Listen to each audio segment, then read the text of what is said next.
Hi, my name is Rakita Kalutantri, and I'm here to talk about one of the most interesting tests that we can do to identify aldehydes from ketones. So let's move on to the lesson here. So the lesson is named Silver Mirror Test, and the Silver Mirror Test is used to identify a carbonyl compound known as aldehydes. So students, by the time that we get to this point, we do already know what aldehydes and ketones are. We have a good understanding that aldehydes and ketones both are carbonyl compounds. And we do know carbonyl compounds are compounds that contain a carbon double bonded to oxygen. And there are two main types of carbonyl compounds, aldehydes and ketones. Aldehydes have a hydrogen attached to the carbonyl carbon, whereas ketones have two alkyl groups attached to the carbonyl carbon. And due to the difference in the structure of aldehydes and ketones, they show different reactions with different chemical compounds. So we can use different types of tests to identify these different compounds. However, students, out of these variety of tests that we can use, one of the most interesting tests that we can use is the silver mirror test. Now, why we say that this is a very interesting test is because when we carry out this test with the use of aldehydes, we notice a very interesting observation where it forms a silver mirror inside the test tube. So now that we have taken a look at the differences between aldehydes and ketones, let's move on to the next test. Let's move on to the next slide here. We can see in this slide, we have the contents of this presentation. We will be talking about the introduction to silver mirror test and then a preparation of a Tollens reagent. So students, to carry out the silver mirror test, we need to have a reagent known as the Tollens reagent. We'll be learning about how to prepare that.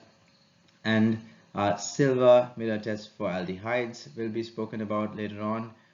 Basically the theory parts revolving around that, and then the other identification tests for aldehydes will be discussed here. So introduction to the silver mirror test. So the silver mirror test is carried out with the use of a chemical known as Tollens reagent. It is also known as ammoniacal silver nitrate, and you can see on the screen right now that we have our reaction that is taking place. Ammoniacal silver nitrate reacts with the aldehyde and turns into silver solid. So ammoniacal silver nitrate actually contains silver 1+ ions, and as the reaction proceeds, the aldehyde gets oxidized to a carboxylate anion, and silver 1+ ions present in the ammoniacal silver nitrate, or also known as Tollens reagent, get reduced to silver solid. So silver 1+ ions gets reduced and aldehyde get oxidized. So this is a redox reaction. So this is the main reaction that takes place in the silver mirror test. We'll move on to the next slide. In this slide, we learn about how to prepare Tollens reagent. Of course, we can buy the Tollens reagent in a store or in a chemical store, or you might have in your labs a bottle labeled Tollens reagent, but you can make the Tollens reagent at the lab as well. If you have silver nitrate bottle, you can dissolve a certain amount of silver nitrate in water and prepare a silver nitrate solution. And then if you add a few drops of sodium hydroxide, you will form silver oxide. You can see in this image over here, the silver oxide precipitate that is indicated in brown can be seen over here. So as you add sodium hydroxide to silver nitrate, first silver hydroxide is formed. Silver hydroxide is not very stable, so immediately it will turn into silver oxide. So silver hydroxide is not observable, it's very unstable. However, silver oxide is going to be formed, and then Afterwards, silver oxide can be turned into ammoniacal silver nitrate by adding ammonium hydroxide or ammonia, aqueous ammonia. If you add it to our silver oxide precipitate, what happens is the silver oxide precipitate will dissolve in aqueous ammonia to form ammoniacal silver nitrate.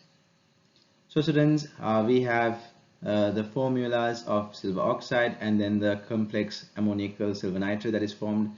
The SI name for that would be diamine silver 1 ion, and it will be coupled with the hydroxide ion, so we can say diamine silver 1 hydroxide, and this is a colorless solution, as you can see over here. It is also known as the Tollens reagent. So let's move on to the next slide. So in this slide, students, we are going to observe the reaction in an animation. So let's take a look at the reaction in animation. So I will show you the reaction step by step. So we will be using Tollens reagent and any aldehyde. Mainly we will be using aromatic aldehydes here and aliphatic aldehydes here. And then you can see we'll be taking a few drops of the aldehyde and we'll be adding it to our Tollens reagent. So you can see after adding a considerable amount of the aldehyde into our Tollens reagent, we have our Tollens reagent and aldehyde mix. So you will not see the formation of silver mirror just because you react, just because you add silver ammoniacal silver nitrate to an aldehyde. Now we have a mixture of ammoniacal silver nitrate and aldehyde, or Tollens reagent and aldehyde. Would you get a silver mirror observation? The answer would be no. You need to provide heat. So let's provide it some heat.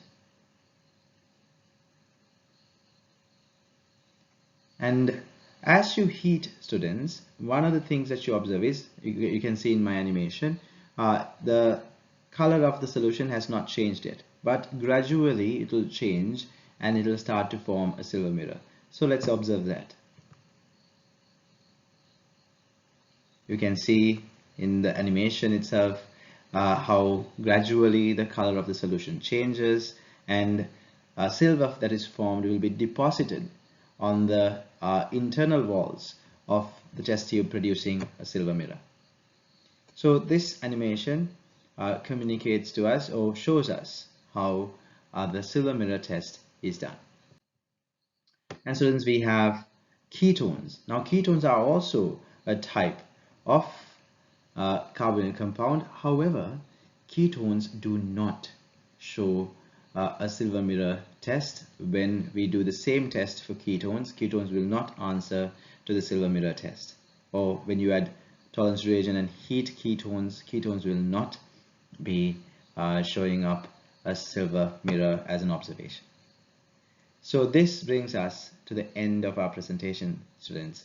I hope you have learned how to carry out our silver mirror test, and if you have any questions, you can reach me out on the contact details that I have provided below in this video. Thank you all for joining.